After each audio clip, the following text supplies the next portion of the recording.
iki nek ora nyemplung mumpung iki nang dhuwur tebing. Tebing.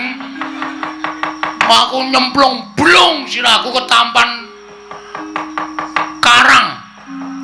Terus modar. Wis mati ning ora dipateni bendaraku wis semen. Garing Astina. Pendak-pendak kula ngawontenaken pasiwakan. Ingkang beneh klaradat ingkang sampun boten sanes kejawi namung rebak perkawis kadang kula para Pandhawa. Teka tasih dipun rembak rai-rai paduka para Pandhawa abang menika ingkang tansah damel goreh orangipun manahipun ingkang putra Astina. Prasaja kemawon. Nadyan tiyang sak jagat menika sami prisa menawi Pandhawa menika tasih sanak kadang kula piyambak menika tasih tunggil daging adaging sami-sami turasing sang Begawan Wiyasa ing Saptawarga. Monggo ing sami pribadi mestani nanging tumrap Duryudana Pandhawa menika satru mungguing cangklaan. Kula mboten saged badhe gesang kepenak, kula mboten badhe saged gesang ayem tentrem manah kula. Raos kula saben dinten tansah dipun bebeda dhateng kawontenanipun para Pandhawa. Mula kula ambali atur kula sekawit, kula mboten badhe saged tentrem, kula mboten badhe saged ayem miwah kula mboten saged jenak anggen kula ngenyam kamukten negari Astina. Menawi Pandhawa tasih gesang wonten ing alam padang, menawi Pandhawa tasih cetha pocapanipun, tasih cetha penyawangipun tumrap ing jagat menika. Mboten aneh menawi pendak dinten kula tansah ngajab kados pundi sirnanipun para Pandhawa. Paman prisa piyambak menawi Pandhawa tasih gesang tan wurunga Pandhawa badhe ngucik ke Prabu Negari Astina. Menawi ngantos Pandhawa menika ngucik dhateng ke Prabu Negari Astina, tan wurunga Astina badhe wangsul dhateng pangawaosipun para Pandhawa. Upamiya mekaten, upamiya kelampah mekaten ingkang badhe babar lajeng kula sak kadang sak mangke kados pundi kawontenanipun Nalindra Ngastina sak kadang kadheyan sata Kurawa 100 cacahipun namung badhe gesang ramyang wonten ing jagat raya. Mila saking menika saking pangintenipun ingkang putra ing Astina pun Duryudana anggen kula lenggah dampar negari Astina menika mboten badhe lono, mboten badhe ayem tuwin mboten badhe tentrem menawi Pandhawa dereng ngatang-ngatang dados bathang pratikelipun para sepuh para lenggah keparenga samangke atur pamrayogi supados Pandhawa sampun ngantos lono gesang wonten ing jagat cinupetna umuripun supados enggal-enggalo kauntapna sowan wonten ing kayiwanganipun Bathara Yama. Nyawa-nyawa jimat kula nggih sesembahan kula wonten ing Madyapada prapteng delahan bebasanipun sampun katelasan pemanggih ingkang bapa ing kepatihan wangsul wangsul kula damel srana maeka dhateng para Pandhawa supados Pandhawa menika pejah, supados Pandhawa menika mboten lono gesang wonten ing jagat namung kula nuwun sewu panjenengan prisa piyambak wangsul wangsul srana karti sampe kula tindakaken ugi cabar gagar wigar tanantu karya. Malah saking pangintenipun ingkang bapa ing kepatihan kula menika nggumun setahun jenggeleng serendeng. Ing atasipun Pandhawa menika sami-sami titaing Ubatara.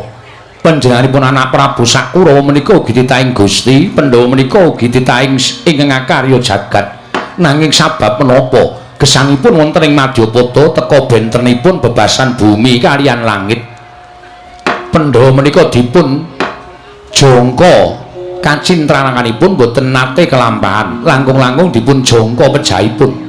Malah wangsul wangsul kelampah pendak-pendak Pandhawa dipun jangka pejahipun boten pikantuk margi supados Pandhawa menika saged sirna, nanging malah wangsul wangsul pikantuk kanugrahan. Lho menika lho nggih.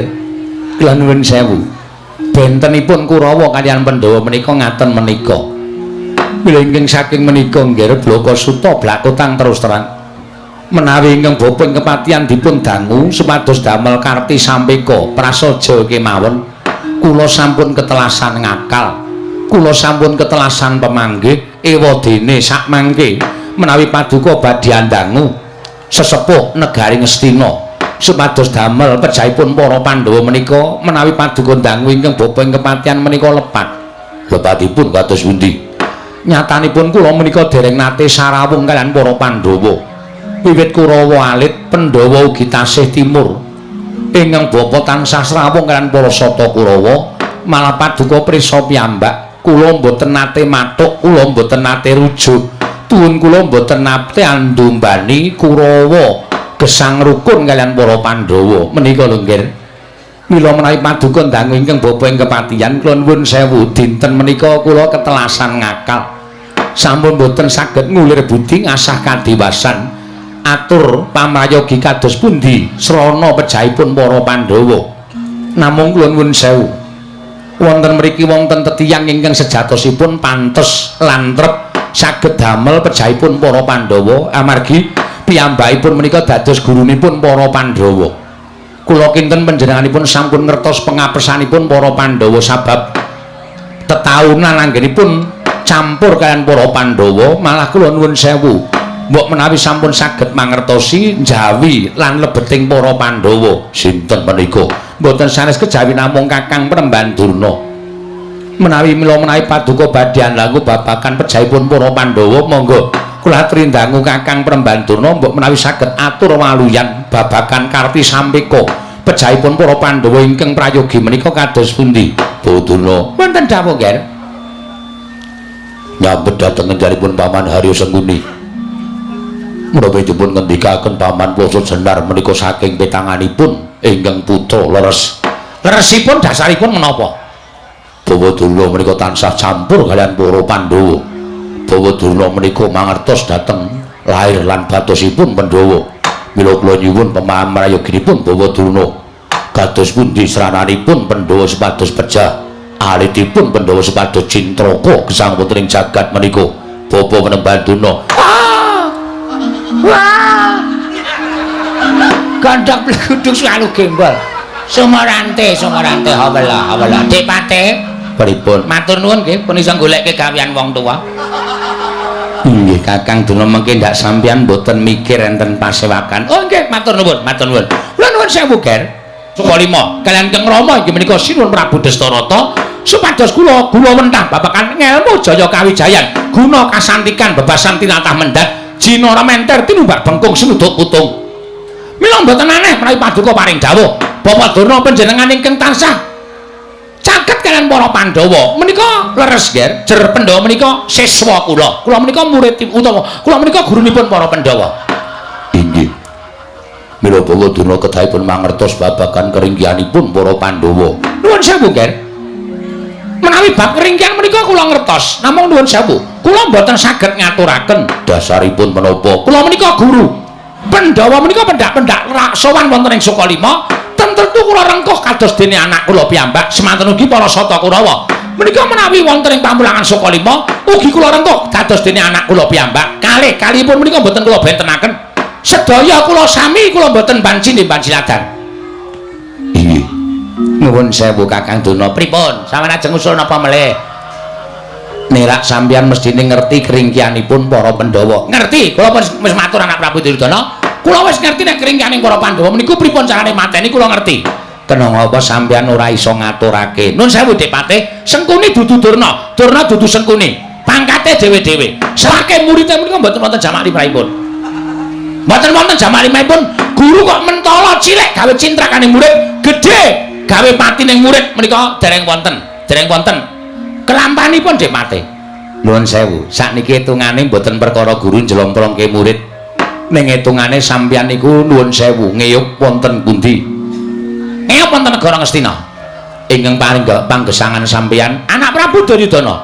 Sampeyan iso mukti ngawi Nyakrawati teng Sukalima peparingipun anak Prabu Duryudana. Sampeyan tau tate disumpah minangka dadi nayaka Ngastina. Nate tegesipun sampeyan lahir batin belani negara Ngastina. Lho, mesti kemawon. Kenging menapa sampeyan ora kersa ngaturake bapatining Pandhawa? Tegese sampeyan ora netepi marang sumpah prasetyaning nayaka Ngastina. Mangke riyen. Nek perkara sumpah prasetyanipun ingkang ingkang Raka pun Begawan Durna menika kula netepi Dipate. Ning nuwun sewu lho, menika mboten wonten gandeng cenengipun kalian Nayaka jejer kula minangka gurunipun para Pandhawa. Mila mbok sampun ngantos dipun campur aduk kudu pisah. Nayaka lan guru menika kedah pisah. Nayaka wonten negari Ngastina, nanging nuwun sewu guru menika kula mapan wonten ing Sukalima minangka dados gurunipun para Pandhawa lan Kurawa. Saniki kula tak takon karo sampeyan, sakniki sampeyan nedeng lenggah wonten pundi? Wonten kursi. Negara Ngastina.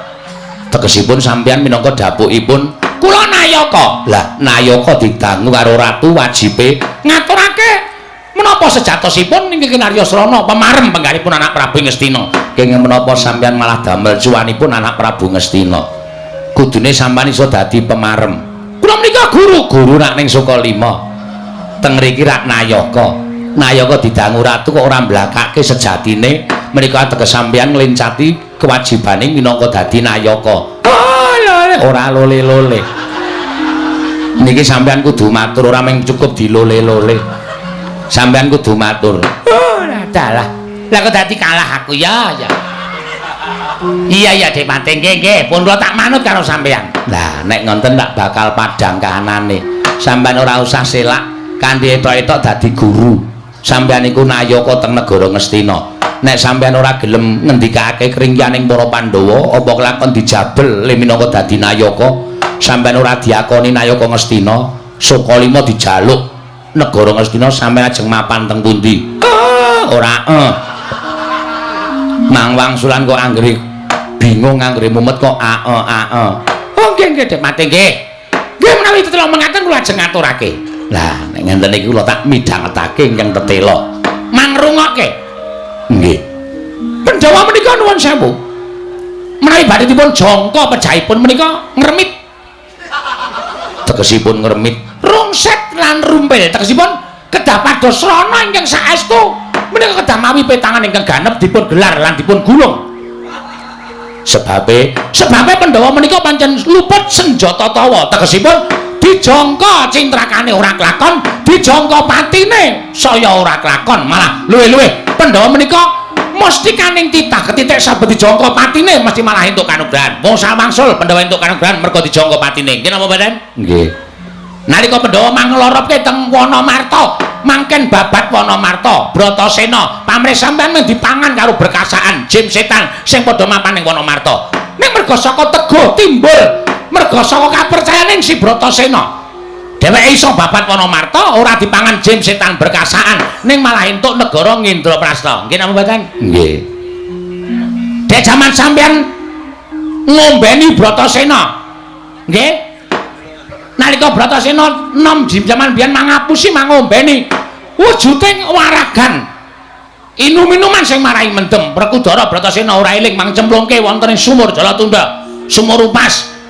Pamrih sampean supaya mati, monggo dibanduli watu sing gedhe supaya ora iso ambegan. Bratasena mati mboten. Ning malah entuk Tirta Rasa Kunda. Sapa sing ngombe Tirta Rasa Kunda niku kekuatane wuwuh 800 gajah. Monggo Werkudara nalika semanten iso entek 8 kendi.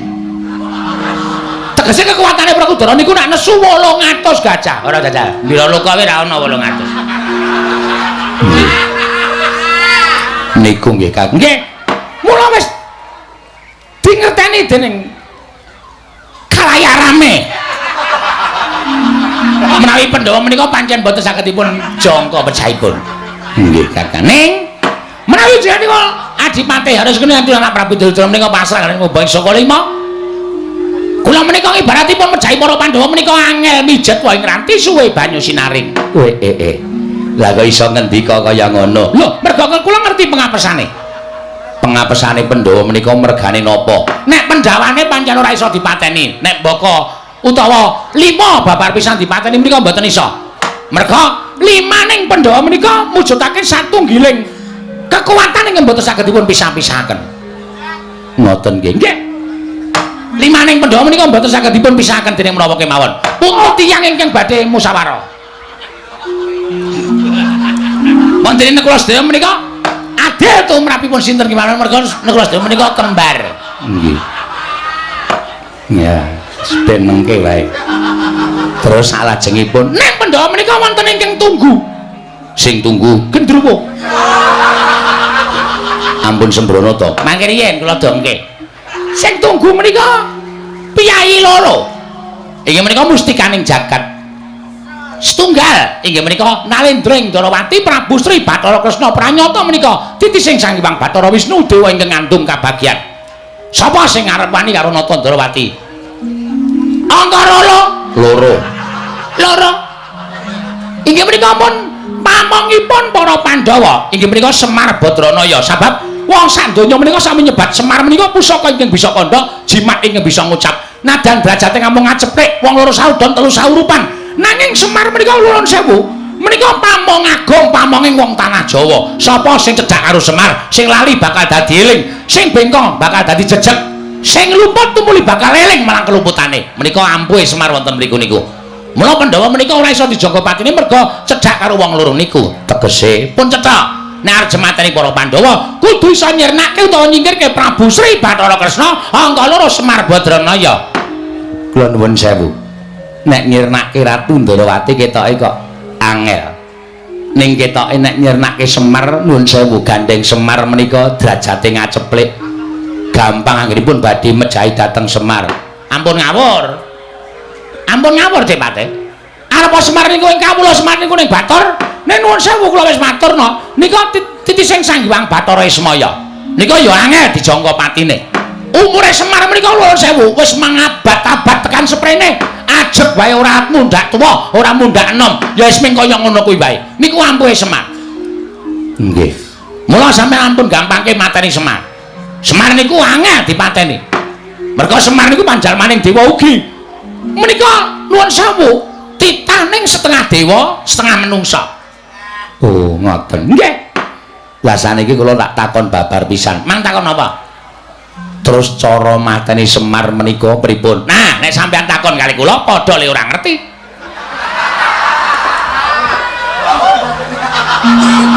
Kula niku takon tenanan. Kula ya wangsulan tenanan.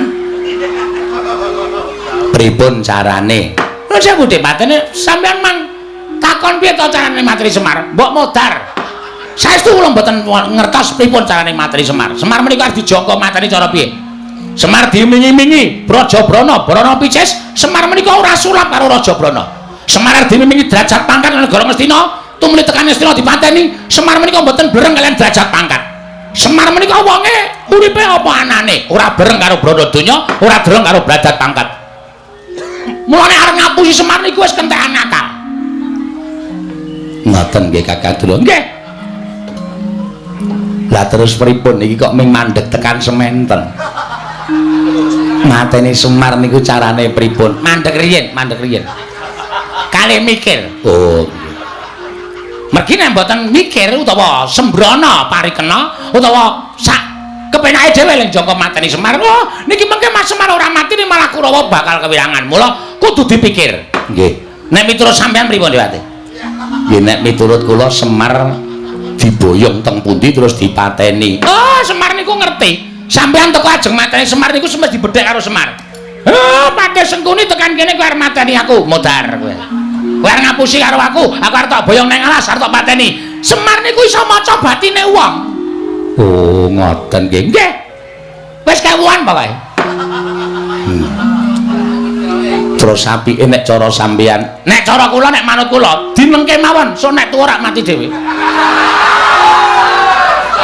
Mangke nek Semar krungu wong sing ditresnani menika lara, atine terus ngenes. Wong ngenes niku nuwun sewu, parane teng pundi? Kejaba ping ngrasake lara. Lara ati niku ngungkuli lara napa kemawon. Nek wis lara ati, tumuli saya ngenes, saya ringkih. Semar mati ning ya ora deksek lho. Kudu ngenteni, merga niku dilelonggo atine. Oh, carane Anake Semar dipateni. Gareng Petruk Bagong. Dipateni. Sinten sing kira-kira iso mateni Gareng Petruk Bagong? Wong Kurawa nek perang karo Petruk kuwi mesti kalah kok. Kok kon mateni Gareng Petruk Bagong? Wong telu nika isih blereng dhateng kadonyan, isih blereng dhateng kanikmataning Brana Picis. Mula Gareng dimingi-mingi dhuwit sing akeh. Gareng dijak teng negara Ngastina, diwenehi dhuwit sak peti. Gaweke omah, goleke bojo sing ayu. Mengko nek Gareng nglena pateni. Oh, ngoten. Ning Gareng niku nuwun sewu, tuwa dhewe. niku malah sok kandan-kandan kalih Petruk karo Bagong. Ngelmu sing diturunke ke saka Semar kalih anak-anak niku teng Gareng paling akeh.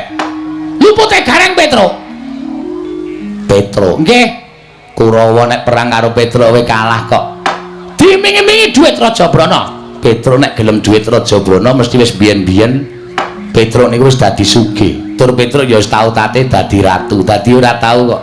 Ora bakal Petruk blereng kalih Raja Brana. Nah, sing pungkasan menika sing kudu dipateni Bagong.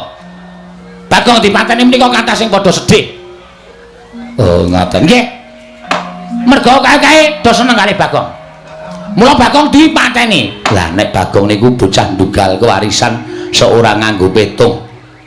Ning kira-kira sapa sing saguh mateni Ponokawan Bagong supaya Semar susah. Sawise Semar susah mengko tumrap Semar lara sawise lara tekaning pati terus gampang mateni para Pandhawa. Nah, perkara mateni Bagong menika kula nuwun sewu kula lepas tangan.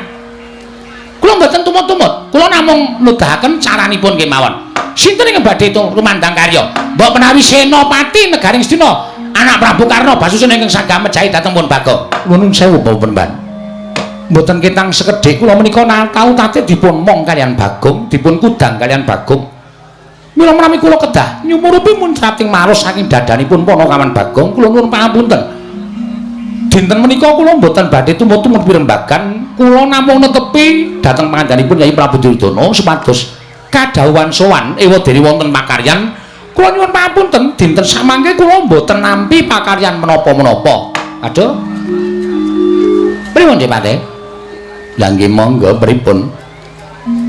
Dipun aturaken anak Prabu Duryudana kemawon sinten ingkang kapatah supados damel srana pejahipun Ponokawan. Dos pundi, Ger? Buduna. Wonten dawuh. Gandeng Bapak Durna ingkang saged ngendikaken kasembadan lan botenipun inggih saking Bapak Durna. Mudaroran. Tegesipun jengandika Bapak Durna ing kedah damel srana pejahipun Ponokawan. Oh, lole. Mesti arep masuk angin, mboten. Karya menawi dapaken kepaduka sampiraken dhateng Bapak Sukalima. Oh, sampun sinengga kula menika lair batin anggenipun jejekaken kalendran paduka anak Prabu Ngastina, Ger. Anak Prabu Duryudana. Nglenggahi kanyupna kepadukan udarwan gantun wadu jarang waca. Minangun durung abang dua manding dasaring pertawa kasaru geger njaba. Piyak ngarsa tangeping mriya sebar bonamuk. Apa to kang dadi darunane? Ora numatan wong orang Gajah Medha saka Wandilan kejawi namung sawanipun satya ing Jodipati ing nunggul kawan Raden Harya Werkudara kalih karya kagyak kang samya mulat. Takon apa? Apa takon babagan ilmu? Apa takon sastra? Cetha tanpa tulis. Mengko aku yang bakal maca sastra cetha tanpa tulis. Kuwi ana Werkudara. Kuwi ilmu sing dhuwur, ilmu sing pancen ora ana tandinge. Dudu kuwi. Lah kowe arep takon apa? Puntadewa kakangku dina iki sedih. Lho. Sedih kenang apa? Merga wis watara ana 3 sasi iki. Bojone Puntadewa kakangku Mbak Yu Drupadi ilang. Kok seta? Prameswari negara Ngamarta Dewara Drupadi ilang. Ya pancen bener mengkono. Oh, lole. Lah apa ora ngrawuhake para Brahmana winasih sewa sugata miyang para nimpuna supaya goleki menyang endi dununge Dewara Drupadi. Kabeh wis tak rawuhake ning ora ana sing iso ngandhakake. Tumuli aku kelingan yen aku duwe guru sing banget tak junjung derajate.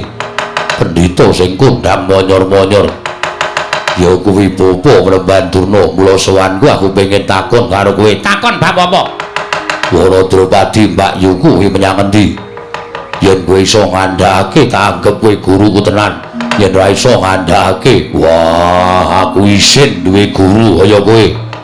Ah, lole kenthos walu gembol manyar-manyar duk ning dungkul wana dadi asras dadi wana.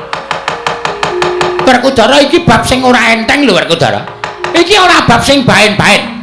Ning iki ngembet marang kalarjaning anak Prabu Puntadewa merga ngene. Saka paningalipun bapakmu ing Sukalima, paningal batinku wis gawang-gawang ana padoning netra ning nganti Wara Drupadi ora ketemu. Ora nganti gantelan wektu setaun, kakangmu Puntadewa bakal tilar donya, Nger. Wah. Aja ngedeg-degi atiku. Ora, kuwi tenanan. Aku ora gawe-gawe.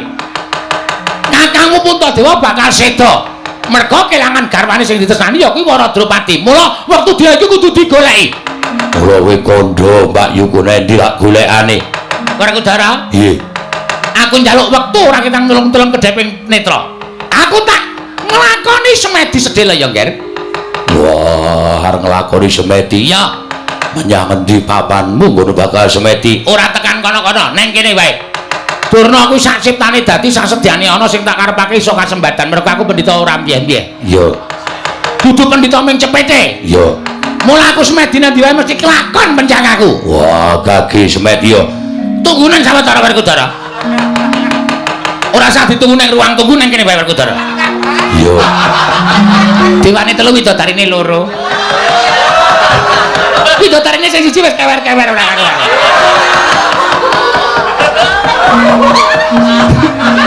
Wah, iya. Ora widodari kok kewer-kewer iki widodari. Sampeyan mawon Dewate. Nggih. Mboten sampe melu-melu. Nggih, nggih.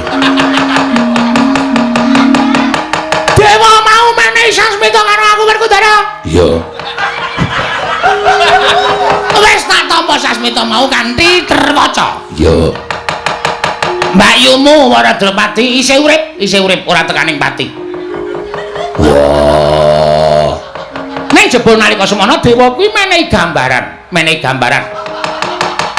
Ingkang gumanama sik ana ing paningalku duk nalika semana ana gegambaraning kawula cilik ingkang blasah tekaning pati mangka kebak utawa adus getih. Wah, gambaraning kawula cilik ingkang padha blasah adus getih. Tegese piye? Tegese pancen ketemune Mbakyumu Waradropati iki kudu nganggo ditumbali wujuding kawula cilik. Wonten ingkang kudu gawe tumbal kowe Werkudara. Kondo. Pirang wong sing kudu tak pateni. Tinimbangane aku kelangan karo mbarep kakangku ora ana setahun wis bakal tekaning pati. Aula aku sagu gawe banten kawula. Dadi sarana baline Mbakyuku Waradropati. Kowe sago? Ya sagu. Lahir batin? Lahir batin. Ora ngapusi? Ora. Wis tau ngerti Werkudara lincap apa sing tak ucapake, tak kira sakjroning uripku aku ora tau nggesewu ucapku dhewe. Bagus. Pandene ingkang gumanama sik ana ing paningalku nalika semana tak sawang. Kawula sing kudu dadi banten kuwi kawula sing cangkeme jembar. Cangkeme jembar. Cangkeme jembar, matane kaya ndok ceplokan. Sopo kandhakno? Kowe aja kaget ya Werkudara, kowe aja kaget. Gumana ning gegambaran sing nalika semana diparingke dewa marang aku. Ya kuwi sing kudu dadi banten waton negara Ngamarta ditumbali nyawane abdimu Bagong. Kowe ketemu karo Waradropati Werkudara.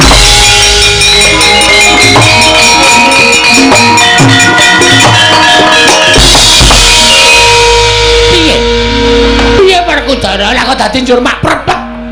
Kowe katon ciput Pucet. Piye apa kira-kira kowe rada ora gelem mateni Bagong? Kena ngopo udu Bagong? Bagong ipono kawanku, aku tau-taute digula wendah karo Bagong wiwit cabang nganti celaprang. Wiwit kuncung nganti gelung. Wah, aku ora iso nglakoni. Ya wis, ora apa-apa, wong kabeh mau ming pilihan. Kowe iso nglakoni apa ora? Nek kowe iso nglakoni Mbakyumu bali, nek kowe ora iso nglakoni ya wis ora dadi ngopo, ora dadi ngopo. Tegese Mbakyumu Waradropati ora bakal bali lan kowe negakake patine kakangmu dhewe Narendra Ngamarta Prabu Puntadewa. Ngono ta kowe? Wah, aku ora bakal mendolo nyawangku handane gunarpane kakangku mbarep Puntadewa. Nek kowe ora mentala kowe mangkat to Bagong pateni.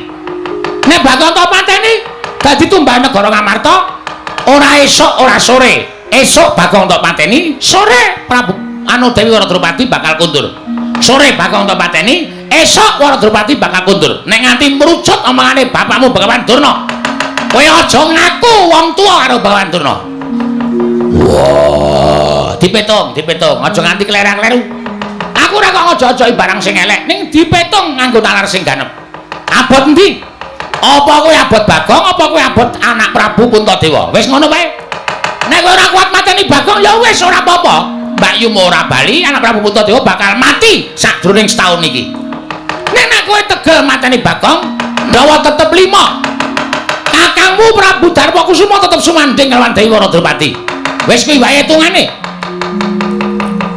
Duryudana piye, Yayi? Yen tumrapun Kakang abot sedulur tinimbane Batur. Batur isih akeh. Yen perlu mengko Semar supaya golek anak meneh. Tumrap aku ora bakal kangelan. Kula nuwun sewu lho, Raden, namung Bagong kemawon kok dipun eman. Wong Bagong menika tiyang dugal kewarisan, wong sak kepenake dhewe kok dieman menawi cara kula mboten mathuk. Lah inggih ngeman ingkang neraka menawi cara kula. Wah, karna kakangku piye? Werkudara, He, sing nalar lho. tegese piye?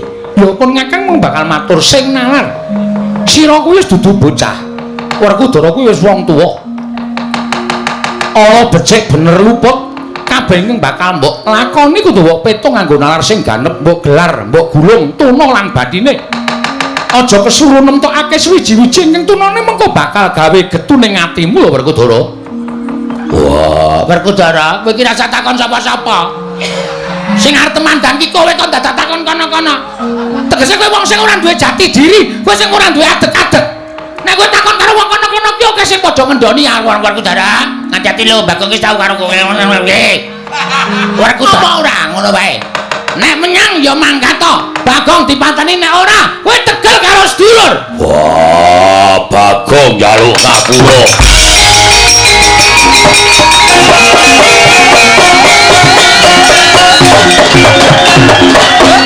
Aja. Somorante, Dipati. Pripun? Sampeyan percaya mboten kalih kadidayan kula? Nggih. Wong ini lagi kepengin wong dewane, sak ciptane dadi, sak sediane ana. Nggih. Werkudara lah kok teko teng negara Ngastina dadi jalaran. Anak Prabu Duryudana kelakon penjangkane gawe sirnaning para Pandhawa. Niki wau nek cara kula kok malah kula duwe petungan liya. Petungan sampean pripun? Mumpung Werkudara tekan Ngastina, ketapke Kurawa, Werkudara dikeroyok krocok gaman. Kula tak takon, Werkudara niku mungsuh Kurawa niku Kurawa 100 Werkudara ijen niku sampluki modar kabeh. Ndak jejer Ngastina kon mateni wong, pendak-pendak jejer Ngastina kon gawe cintrakaning wong. Mbok Kurawa niku benda salat. Benda rumangsa nek tumindak elek, tumindak dosa. Oh, nggih.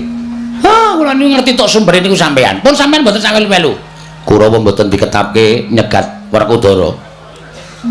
Werkudara niku surat-surate komplit. Kok dadak dicegat niku? Tegese niku dipateni. Oh, ampun. Werkudara batrene kebak. Mboten sak dipateni. Nggih. Pun dijarke mawon. Niki dadi srana Pandhawa tenganing pati. Nggih. Bagong pateni karo Werkudara. Bagong ora bakal sirah. Bagong rene yo. Terus didak nyet plorcot. Bagong mecotot mati. Petruk weruh Bagong mati sedih. Sedih niku kembange wong lara. Petruk lara. Terus saya kuru. Petruk mati gareng layat. Bar layat lara. Oh, Niku kronologise ngoten niku. Mitung dinani. Gareng lara, terus gareng wong lingke gampang kena penyakit. Vertigo. Mlaku teng latar ndase jebles agakane. Gareng mati. oh, ngoten. Nggih. Terus Semar layat. Semar sedih. Nuwun sewu. Ngarep omahe Gareng niku mboten wonten cagak listrik. Ya wit. Oh, nggih. Semar sedih, Semar lara, Semar tekaning mati, Semar mati Pandhawa sedih. Lho, mateni Pandhawa angel mijet wae nganti suwe banyu sinaring tes. Nggih. Rumangsa kula kok wit gedang woh pakel. Teng pundi niku? Lho kok teng pundi? Omong gampang nglakoni angel. Niku mengke kok ketoke jalure mboten ngonten niku. Lho, sampean liwat pundi? jalure lelakon niku mboten kaya ngoten niku. Nggih. Ning mang bedhek mawon. Pun niku. Puntadewa weruh Panakawan mati dheweke terus nglokro oleh dadi ratu. Lengser ke Prabon dasare kelangan bojo. Wah. Wong kelangan bojo ki ngrekoso. Lho ngrekoso Dropadi ora mulih. Puntadewa kelangan Semar. Lara ping pindho atine Puntadewa, kelangan bojo karo kelangan Semar. Kelangan Semar sedih, kelangan bojo. Lah, silakan ta? Nggih. Ra iso ngapa-ngapa. Nggih. Meh dituthuk-tuthukke pager karo-karoan. Sing dituthuke pager niku napa? Le mangkel niku lho Pati. Oh, nggih. Puntadewa terus mati. Puntadewa mati Werkudara sedih. Werkudara arep gedhe dhuwur niku nek sedih, wong sedih niku gampang digergoti penyakit. Puntadewa terus Werkudara kena beri-beri. Mboten kok penyakite sampean barang iso ngarani. Niku pun wonten gambaran pikiran kula. Oh. Werkudara kena beri-beri, ora iso mlaku, gedabel. Sikile gedene ra jamak-jamak. Werkudara mati, Janaka sedih. Janaka lara. Lho, modal ora. Nggih. Nek penyakite Janaka napa? Lho, wis iso dibedhek. Janaka niku ora bojone akeh, penyakite iso dibedhek. Nggih. Lion King.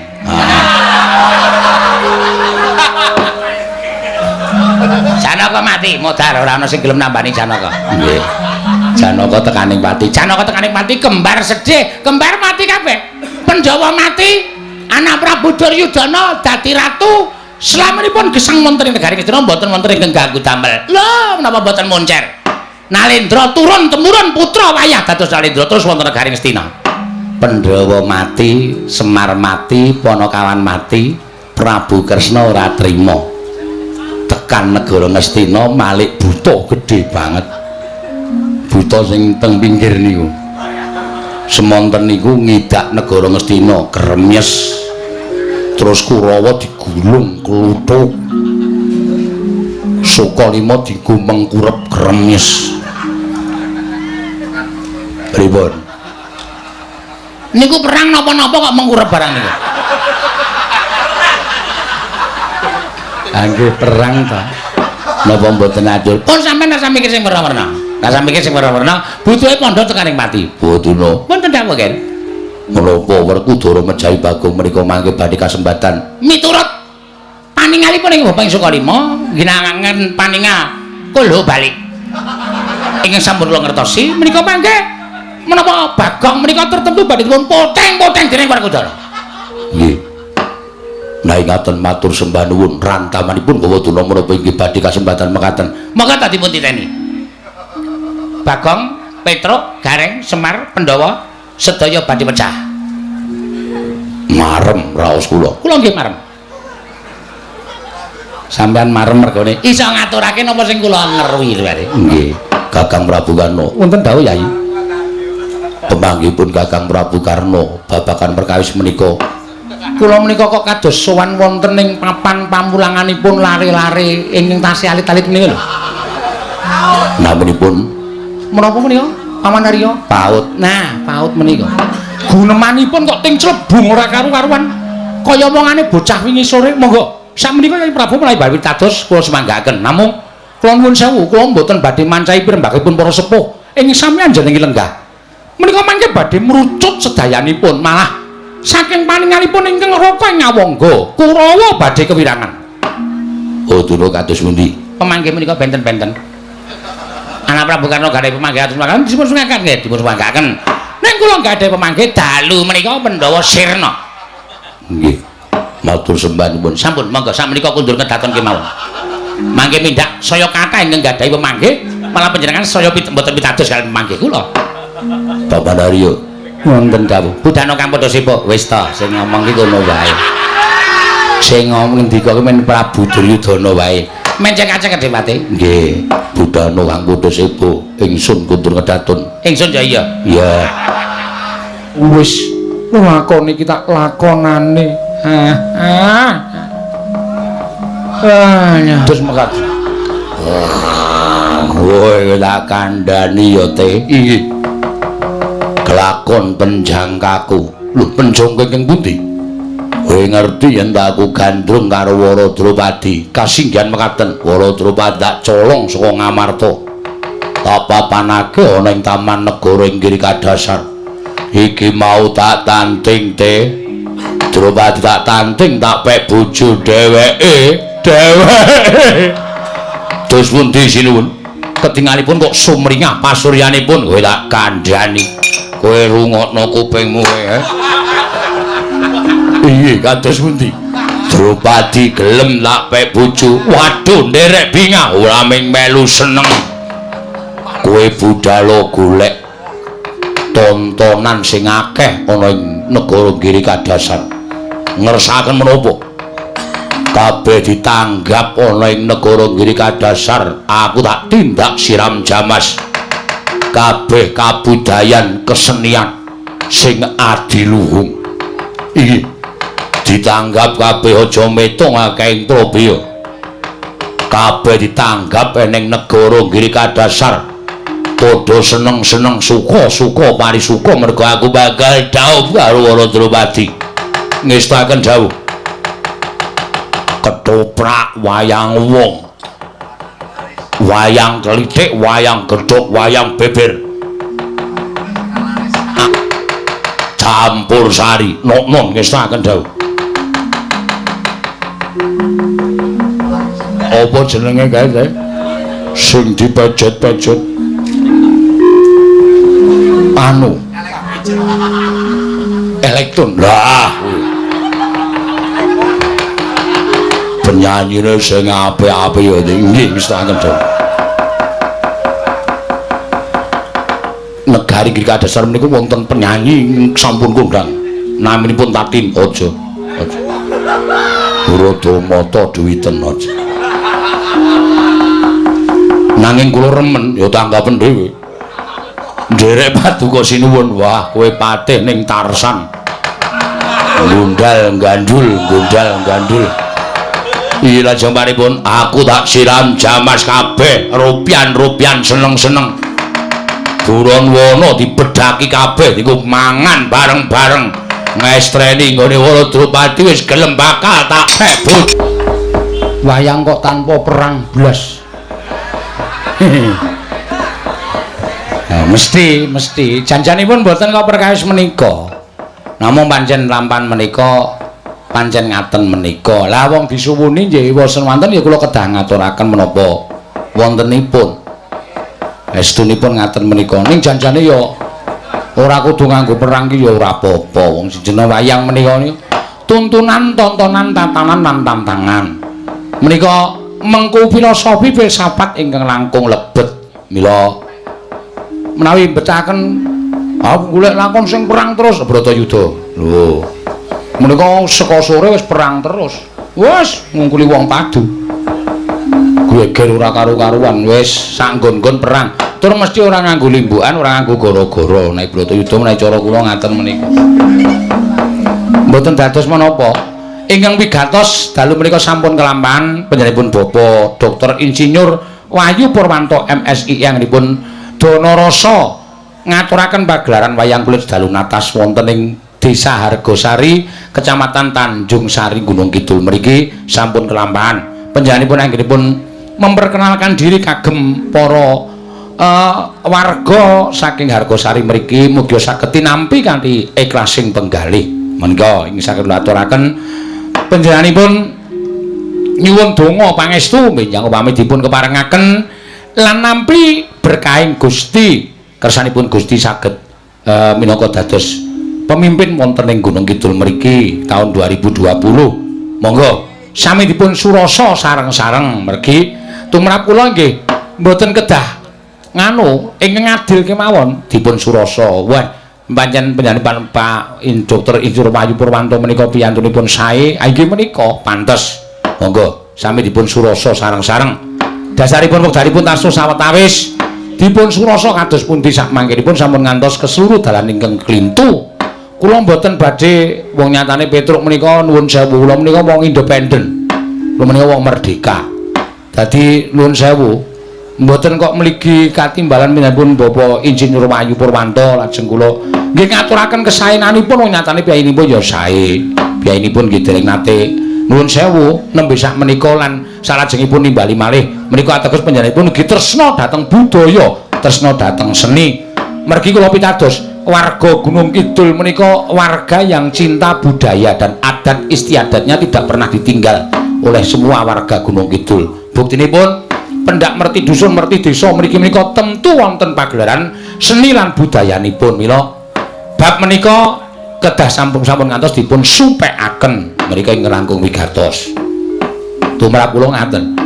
Ning nong matur sembah nuwun kagem Pak Lurah, Pak Jumeno, Pak Camat, penyebun Bapak Camat Bapak sapa ya? Mardian lan sak piturutipun sedaya stafipun sing sampun kepareng nimbali dhateng Petruk dalu menika dipun paringi ajang wonten ing lapangan Mandala. Menika langkung saged dipun tami dening para lenggah, para sutresna budaya. Panjenengan kula ya kados ngaten menika wis ora apa-apa. Tur malah kula menika nuwun sewu kaya mau Mbak Ika tak suwune bantuan iki sindene kurang. Oke sing do izin ana sing lara, ana sing ayan lan sak piturute. Mula golekno kancamu. Mboten gadah Pak kanca kula penyanyi campursari. Ora apa-apa, men dilatih munggah panggung wayang. Engko nek iso seneng ning nggon panggung wayang bakal gelem sinau tembang-tembang Jawa sing kuno. Wis to, kuwi pancatan pertama. Oh nggih siap, Pak.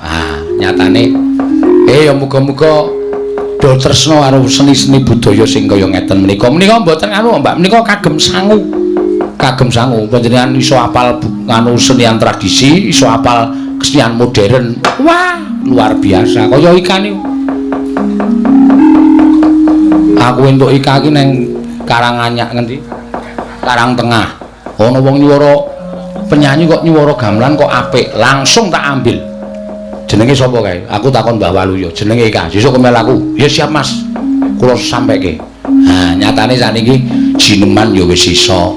Lagu modern ya wis iso. Lho, piye? Apa ora luar biasa?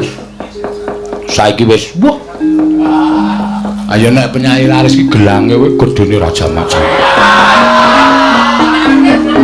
Edian tenan. Luar biasa. So nek poso gari cilik. Kok gelange susut nggih nempur ya wis. Ora apa-apa sing penting nyelengi. Matur suwun, Mas. Ngundang Kang Gareng, ngundang Kang Bagong. Apa, Truk? Lho. Kowe iki arep tak undang nganggo lagu rasa werna-werna. Wong krungu kok ming saka kono karo kene. Assalamualaikum. Waalaikumsalam. Waalaikumsalam. Wah, bocahe wis tertib saiki. Ayo pangestumu wong ki ya sok lali sok eling. Ya syukur, syukur. Saiki apa-apa wis tak tinggalke. Ya sapik kuwi, Bro. Wong tuwa ki arep ditatra parane. Ta? Iya. Apa wong tuwa ki arep brusungi? Aku wis ngrumangsani wis dadi wong tuwa. Anakku wis geprayah akeh banget. Iya.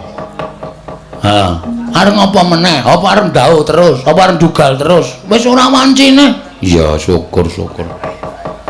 Syukur kok aku melu seneng. Nang ngono wis ora begijikan kaya nalika semono. Wis ora. Ya syukur. Ya mung sesuk nyolong. Lho. Wong nyolong kok dipeng-pengke kuwi nek ngilangi kabeh ya ngilangi kabeh ora. Ya isih disisake sithik to sithik terus. Wong nakal kok disisake sithik-sithik iki cara ngendi coba aku tak takon. Cara nggon aku. Ya, ya. Ora apa-apa. Iki nang ndi terus? Lapangan Ketonggo. Wedan. Lapangan Onggonggo, Ketonggo. RIR. Ha iki nang kene iki gobloke nang kene iki. Dik apa sih? Anu kuwi apa jeneng iki? Timpel, titel. Oh, S3. Nek S2 kuwi wis bar S1, S2 aku wong kuliah kuwi luluse ngono kuwi. Ngono bar S3 dokter, terus kuwi sing nuwun sewu. Piyai-piyai sing pinter sing rambuté ngarep ilang kuwi. Oh, kompresor, profesor. Kompresor dukun profesor. Jepang iki anu teknologine luar biasa Oh iya ya, Gong. Iya, Wahyu. Bapak Wahyu ki nang sekolah nang kono ki wis ngelmune wis luar biasa. Kono ki wesi mlebu metu mobil. Weh. Buah mlebu metu jus. Heeh. Saking teknologine saking canggih. Iya ya. Iya, padake ora semen mlebu ro wedi. Bleng ngono metu bangunan. Iya. Piye ora nglelek. Indonesia luwih canggih terus. Iya. Aja kalah karo luar negeri. Heeh. Indonesia ki mlebu daging metu anak kok. Ayo. Sing cepet bae aja nganti alon-alon ndak do krungu. Heeh. Ha iya. Ya. Reng apa terus? Tetembangan sing kepenak. Ya ora kepenak ya ora apa-apa sing penting tetembangan ya terus. Ya. Ya. Nembang sing kepenak sing mirasa. Para rawuh sing kepareng lenggah. Ah jenenge wae pementasan sewengi ya sudane ya akeh. Coba wayang ki apa jenenge ki apa dipentaske 2 jam karo tengah jam ngono. Penonton mesti betah. Iya. Ngono ya, Gong. Wah, lha kowe ki aja ngembe karo aku to. Oh. Aku ki ya Heeh. ora pamer ora umum nek pentas ning luar negeri ki mung karo tengah jam. Weh. Kuwi penontonnya ngungkuli tiket film box office. Weh. Antri. Tenan Kuwi aku ora goro. Kowe ketok lek ngono ki maide, Tru. ora maido ki aku ngrungokke tenan, Gong. Asli aku ora goro. Lho tenan kuwi wong kono ya antusias karo wayang kuwi ya antusias tenan. Iya. Kok bangsane awake dhewe sing notabene kuwi duweni wayang kok ora tresno kuwi kebangetan. Ha iya ta? Ah iya. Mula mongko saiki sake cah-cah nom sing wis tresno karo wayang. Iya. Ya syukur ya, Gong ya. Iki sesuatu banget yang apa jenenge perlu di amprisilin supaya tresno karo wayang. Supaya tresno nyang buku sik to. Kuwi dodo omongi kok ngayal. Supaya tresno karo seni lan budaya. Ah iya. Ya sing dikarepe ya pancen ngono kuwi. Ya, mamerke nek ora percaya Mbak Ika Suesti ki mbiyen aja mung dianggep iso lagu sida apa ora. Karo apa jenenge 5 menit lagi apa 15 menit lagi. Iya. Ning wis iso jineman. Ya. Men padha presa dadi iso umpama Kyai Tanjung Sari kene arep uyon-uyon ngaturi Mbak Ika. Oke, Mbak iso aja kuwatir. Ya. Ha iki mbak-mbake sing liyane sing notabene meneh. Penyanyi campur sari kudu iso nembang kaya ngono kuwi, Tru. Kowe tak omongi ora jeleng aku ki apa jenenge ngojo-ojoki ora. Iso nyengkok Jawa, nek mengkon nyengkok cara laguwe wah kecil. Heeh. Wah, tenan. Aja diimbe. Ya. Ya, Ik. Ya, Ik. Bojomu kok gawe salon ki arep nggo ngapa? Napa? Gawe salon barang ki arep nggo ngapa? Arep gawe anu apa sound system apa piye? Mbok menawa. Oh ya wis ben. Yo karaoke. Oh, jarine wis jam 2 tekan jam 4. Iya. Impenku kuwi aku nglilir pas ana kirik jegok, Pak. Pitik kluruk. Pitik keluruk. Tegese wis wanci esuk, Pak. Lah kowe ngimpi apa? Aku ngimpi omahku ki ewoh, Pak. Ewo apa? Ewoh mantu. Weh, kosek. Aja sembrono. Kuwi impen ora prayoga lho, Tole. Lah sing dimantokke sapa? Sing dimantokke aku, Pak. Wong tak bandem wong tuwa. Gawe kaget ora? Kaget yo kaget ora mbok sakayang-kayange ora lambene kotorong. Bapakne kok ngunekke lambene kotorong. Oh ben kok seru banget e. Yang dadi manten disandangi manten kowe. Nggih, Pak. Lah terus mantene wedok Durung ana, Pak. Tulung golekke, Pak. Dengkulmu mlocot ora? Mantene wedok ora ana, durung ana mantene wedok, kowe wis ngelilir. Sampun, wis ngelilir, Pak. Aku gregep gembrobyos. Tindien aku, Pak. Ngimpi nganti tindien. Heeh. Kaya dililing bojoku aku, Pak, nang dhuwurku. Piye, Gong? Aku tindian to. Sing liling kowe bojoku. Iya, ciluba. Wong gilani tenan to yakin medeni asli. Nganti gembrobos aku yakin sumpah. Wis pokoke pripun Pak niki kahanane. Coba kowe sik. Mbok menawa ana syarat srana supaya kowe iso uncat kelawan lelakonmu Panakawan.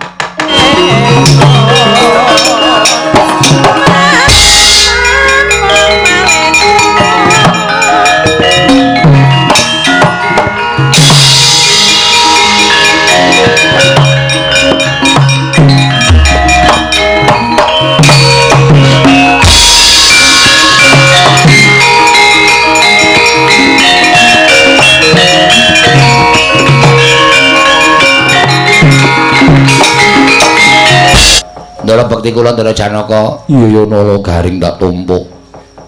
Ndara bekti kula nggih, Den? Iya, garing tak tumpuk. Ndara Janaka ndara bekti kula, iya Petruk. Iya Petruk tak tumpuk. Ndara bekti kula, iya Bagong tak tumpuk. Iya Bagong tak tumpuk. Enten apa, Gus? Sumengka tindakipun sajaipun wonten wigatos Kakang Semar. Kula Maragaki saiki aku pengen takon karo Kakang Badranaya. Lah kok ujug-ujug sampeyan nyuwun priksa dhateng abdipun Semar. Apan kudu kaya mengkono lakone. Nggih, mang takon apa? Nek iso ajeng kula langsuli. Kakang Semar, dalem. Apa Kakang Semar tresna karo Pandhawa? Lah kok ngoten pitakonan sampeyan? Nek boten tresna kalih Pandhawa, boten kaya ngoten lakone Semar. Sikil kula nggih sirah-sirah kula nggih sikil. Niku pengajaping ati kula mung kepengin gawe mulyaning kepunden kula Pandhawa. Enten apa to Gus kok sampeyan pitakonane kok kaya ngoten?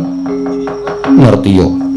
Yen to pancen Kakang Semar tresna kawan para Pandhawa, mestine Kakang Semar ora kepengin yen to Pandhawa iki mengko godhang. Tegese Kakang Mbok Ayu Wara Drupadi lunga saka negara Ngamarta mbuh menyang endi lenggahe.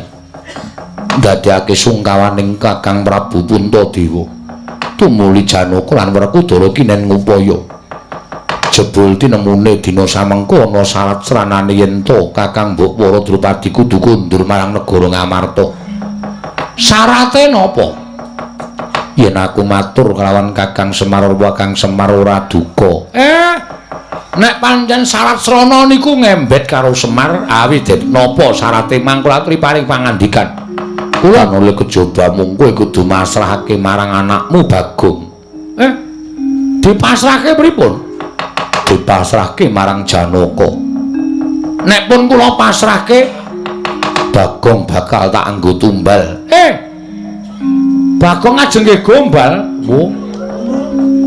Tuwa budhek. Dibur kupinge ya, Tru. Kuping kok dibur ora. Amen cetha wae edan ora. Bagong arep nggo tumbal, Pak. Nggo tumbal tegese dipateni ngono lho, Mbun. Ya pancen mengkono Kakang Semar.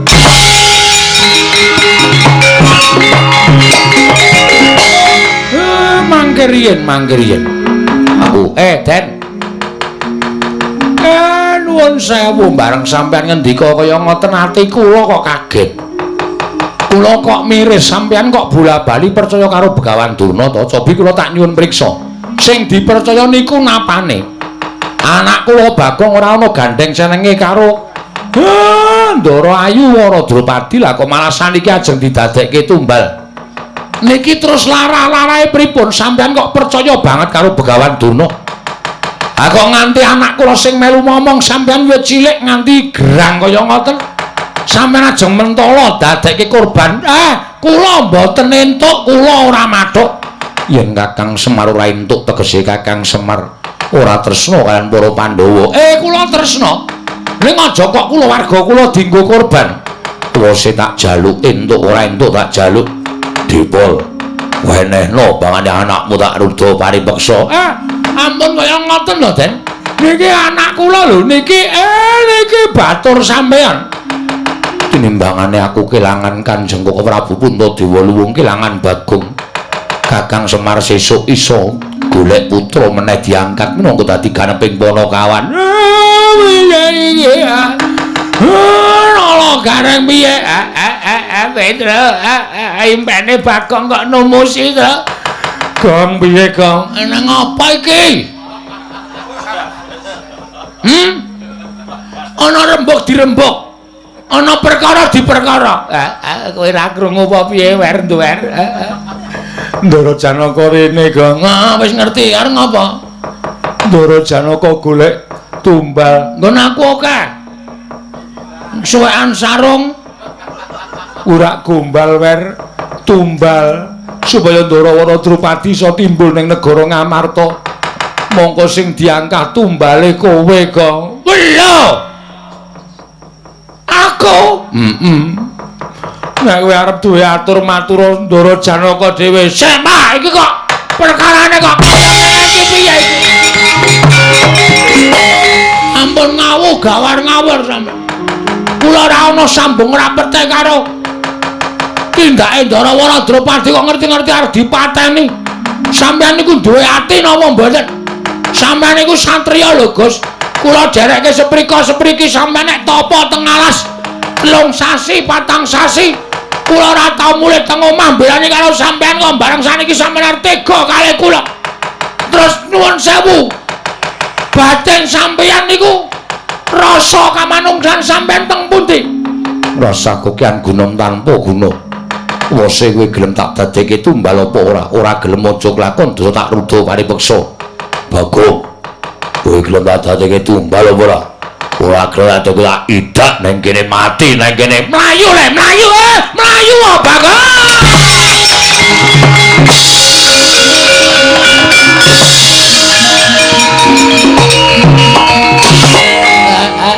Piye kae, Pak? Piye, Pak? Aku dhewe ora ngerti. Bagong mlayu dioyak Ndara Janaka, Ndara Werkudara. Monggo satriya-satriya kae nek urung kelakon penjangkane ora bakal mandeg. Terus ngabarana bojone Bagong. RT RW dukuh dikabari nek Bagong mati wis urip kok to patekke kae engko ora urung kecekel ya Tong. Dhewe kelangan adi. Tak sampean ampun mendel mawon. Kuarsuwan ing negara Ngamarta lelakon iki arep tanjihke karo Sinuwun Punta.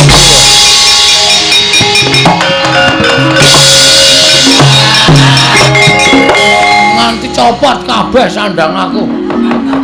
Mengkari kathok training kaya ngene. Waduh, jan impen kaya ana nyatane to ya. Aku kok dadak ngimpi dadi mantan barang iki kepiye to ya? Oh, alah Mir. Oh, alah Reng, kok ora nyono-nyono mau tetembangan kepenak-kepenak kok saiki kowe kudu pisah kambek Mami. Oh, alah Tro. Sayonara ya Tro. Sampai berjumpa pula. Wis mlekoso uripku. Nek ora mlayu ndelik. Monggo Ndara Werkudara jangkae semono ambane ra tak. Apa jenenge iki? Nek ora tak banterke rekku mlayu ngrekoso uripku tenan.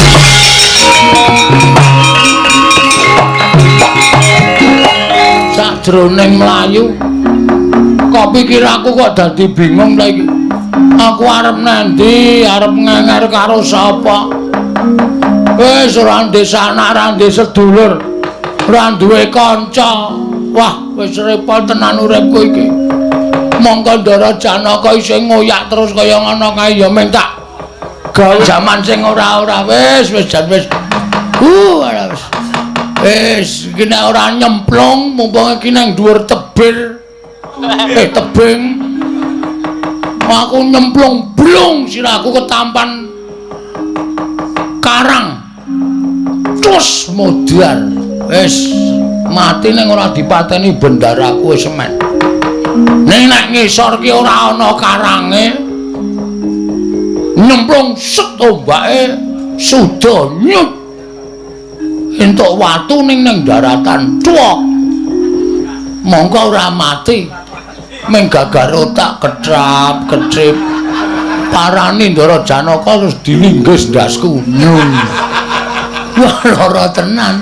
Yakin mbok sumpah. Nek aku nyemplung laut mongko ora ketaman karang. Laut ki iwake gedhe-gedhe. Iwak cocot iwak cucut. Wah anggere ketemu Kartomarma wis cilaka malah dibiti amblek dadaku.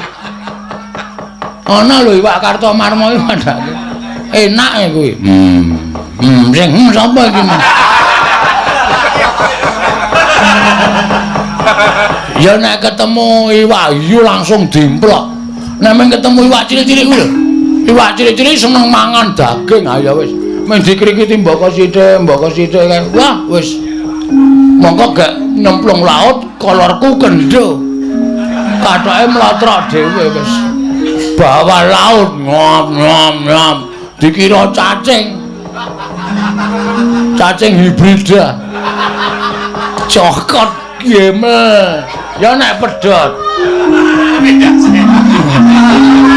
Nek ming ting sliwir. Apa ora lara banget. Oh, wis cilaka tenan. Kayak cacing kok nggawa umpan loro. Cokot meneh karo iwak. Ya nek ming dicokot, nek ming digriseni. Monggo iwak senengane mangan lumut. Nek ming di wah rasane tekan. Asli tenan, dikukur penak.